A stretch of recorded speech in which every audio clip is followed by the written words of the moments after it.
সকালের নাস্তায় বলুন কিংবা রাত্রের ডিনারে ঘরে অল্প কিছু সবজি থাকলেই তৈরি করে নিতে পারবেন রেস্টুরেন্ট স্টাইল নরম তুলতুলে মিক্স ভেজ কুলচা রেসিপি। আসসালামু আলাইকুম বন্ধুরা, কিচেন বাঙালিয়ানা চ্যানেলে আপনাদের সবাইকে স্বাগত জানাই।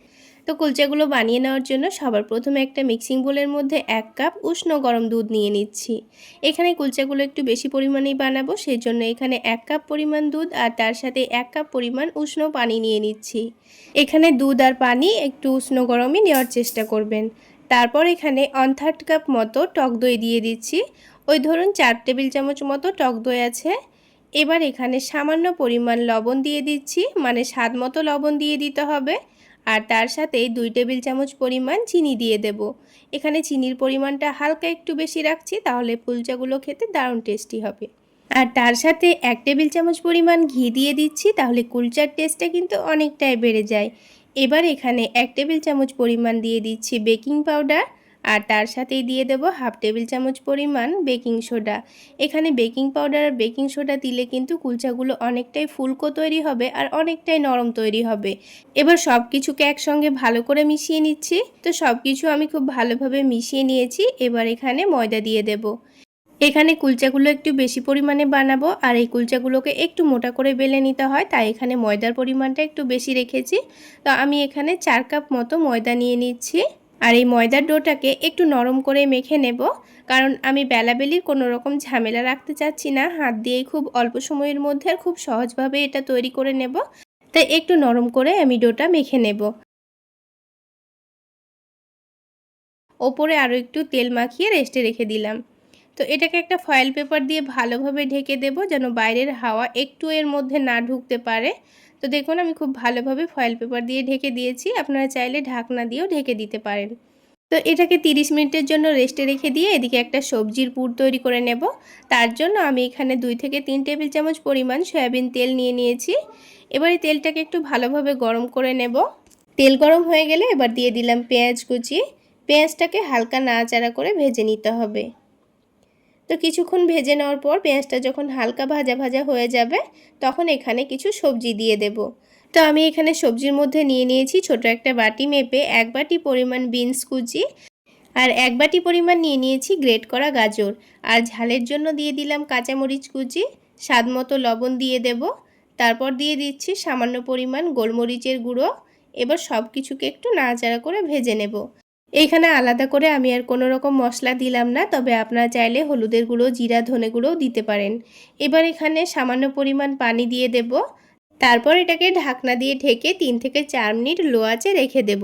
ততক্ষণে বিনস আর গাজরটা কিন্তু খুব সুন্দরভাবে সেদ্ধ হয়ে যাবে।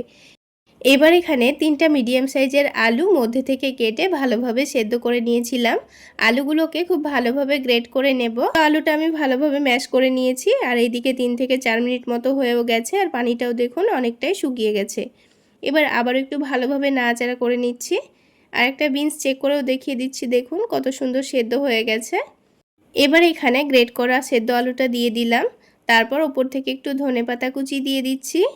এবার এখানে সামান্য পরিমাণ ভাজা জিরা গুঁড়ো দিয়ে দিচ্ছি, আর দিয়ে দিচ্ছি সামান্য পরিমাণ চাট মশলা। তবে আপনাদের হাতের কাছে চাট মশলা না থাকলে বাদ দিতে পারেন। তারপর সামান্য পরিমাণ চিনি দিয়ে দিয়েছি, আর অল্প করে একটু পনিরকে গ্রেট করে দিয়ে দেব। আপনাদের হাতের কাছে পনির না থাকলে না দিলেও চলবে। এবার পনিরটা গ্রেট করে দেওয়ার পর সব কিছুকে একসঙ্গে ভালোভাবে মিশিয়ে নেব। এভাবে সবজির পুরটা তৈরি করে খেয়ে দেখবেন, খেতে কিন্তু দারুণ টেস্টি হয়েছিল। তো এখন এটাকে ঠান্ডা হতে দিয়ে এদিকে 30 মিনিট পর আমি এই ডোটাকে আবার একটু ভালোভাবে মথে নেব। তো ডোটা দেখুন আগের থেকে কিন্তু অনেকটাই ফুলে গেছে। এবার এই ডোটাকে আবার একটু ভালোভাবে মথে নিতে হবে। তো যেহেতু অনেকটাই আঠালো, তাই আবার একটু তেল দিয়ে ভালোভাবে মথে নেব, তাহলে কিন্তু খুব সুন্দরভাবে এটাকে মথে নেওয়া যাবে। এবার এই ডোটা থেকে আমি কয়েকটা লেচি কেটে নেব। তো আমি এই কুলচাগুলোকে একটু ছোট ছোট করে তৈরি করে নেব, সেই জন্য ছোট ছোট করে লেচিগুলো কেটে নিয়েছি। আপনারা বড় বড় করে তৈরি করতে চাইলে লেচিগুলোকে বড় করে কেটে নিতে পারেন। তো একটা একটা করে লেচিগুলো কেটে নিয়ে এভাবে লই তৈরি করে রেখে দিয়েছি। এবার এখান থেকে একটা একটা করে লেচি নিয়ে আমি কুলচাগুলো আপনাদের তৈরি করে দেখিয়ে দিচ্ছি। তো এবার এখান থেকে একটা লই নিয়ে হাতের মধ্যে একটু শুকনো ময়দা ছড়িয়ে দিয়েছি, তাহলে এই লইটা আর হাতের মধ্যে লেগে যাবে না।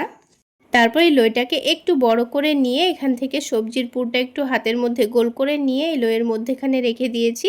তারপর মুখটাকে ভালো করে মুড়ে নিয়েছি। তো এখানে আপনাদের সুবিধা অনুযায়ী মুখটাকে একটু ভালোভাবে মুড়ে নেবেন যেন এই পুরটা ফেটে বাইরে না বেরিয়ে যায়। তারপর শুকনো ময়দার মধ্যে একটু ভালোভাবে এটাকে রেখে দিতে হবে। তারপর হাত দিয়ে আলতো হাতে চেপে দিচ্ছি। এবার হাতের মধ্যে সামান্য পরিমাণ সাদা তেল নিয়ে এভাবে করে একটু ছড়িয়ে দিচ্ছি। আর যেহেতু ময়দার ডোটা অনেকটা নরম তাই কিন্তু খুব সহজে এটা বড় হয়ে যাবে। আর এবার দেখার একটু সৌন্দর্যের জন্য আমি এখানে সামান্য পরিমাণ গ্রেট করা গাজর আর অল্প একটু ধনেপাতা কুচি দিয়ে এভাবে করে চেপে দিচ্ছি। তো তেল দেওয়ার কারণে কিন্তু এটা খুব সহজেই সেটে যাবে আর খুব সহজে এটা বড় হয়ে যাবে। তো দেখুন হাত দিয়ে এটা খুব সহজেই গোল করে নেওয়া গেল। আপনারা দেখে নিশ্চয়ই বুঝতে পারছেন। এবার এই কুলচাটা আমি তাওয়ার মধ্যেই সেঁকে নেব। তো তার জন্য তাওয়াটাকে হালকা গরম করে নিয়েছি। তারপর এই তাওয়াটাকে একটু তেল দিয়ে মুছে নিয়েছি। এখানে তাওয়াটাকে কিন্তু অতিরিক্ত গরম করা যাবে না, তা না হলে এই কুলচাটা নিচে থেকে পুড়ে যেতে পারে। তো একদিকটা যখন খুব সুন্দর কালার চলে আসবে তখন আমি কুলচাটাকে উল্টে দিয়েছি। আর অপর দিকেও খুব সুন্দর একটা কালার চলে আসলে আবার উল্টে দিয়ে ওপর থেকে 1 টেবিল চামচ পরিমাণ বাটার দিয়ে দিয়েছি। তো আমি এখানে কুলচাটা বাটার দিয়ে ভেজে নিচ্ছি। আপনারা চাইলে ঘি বা সয়াবিন তেল দিয়েও ভেজে নিতে পারেন। তো বাটার দেওয়ার পর উল্টে দিয়ে আবার ওটাকে উল্টে পাল্টে ভেজে নেব। আর খুব সুন্দর একটা কালার চলে আসলে আমি এই কুলচাটাকে তুলে নেব। তো প্রথমের কুলচাটা খুব একটা না ফুললেও কিন্তু পরের কুলচাগুলো খুব সুন্দরভাবে ফুলকো তৈরি হয়েছে। তো একটা কুলচা কিন্তু আমাদের তৈরি করা হয়ে গেল। তো আমি আপনাদের আরও একটি কুলচা ভেজে দেখিয়ে দিচ্ছি। তো আরও একটা কুলচা ঠিক একইভাবে আমি তাওয়ার মধ্যে দিয়ে দিয়েছি। তারপর নিচের দিকে খুব সুন্দর একটা কালার চলে আসলে উল্টে দিয়ে অপর দিকটাও হালকা করে ভেজে নিয়েছি।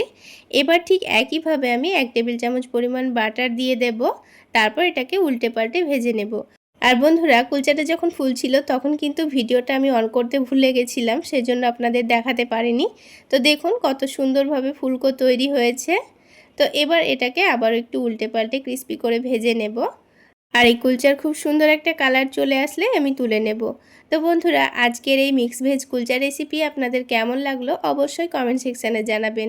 আর ভালো লাগলে একটা লাইক শেয়ার করে দেবেন। আর আমার এই সহজ রেসিপিগুলো যদি ইউটিউব চ্যানেল থেকে দেখে থাকেন চ্যানেলটি সাবস্ক্রাইব করে দেবেন।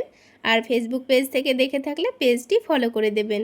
আর বন্ধুরা আমার এই রেসিপি ফলো করে একবার যদি কেউ বানিয়ে খেয়ে থাকেন আমাকে অবশ্যই কমেন্ট সেকশানে জানাবেন এই মিক্স ভেজ কুলচা খেতে আপনাদের কেমন লেগেছিল। আর দেখুন বন্ধুরা কুলচাটা কতটা নরম তুলতুলে হয়েছে।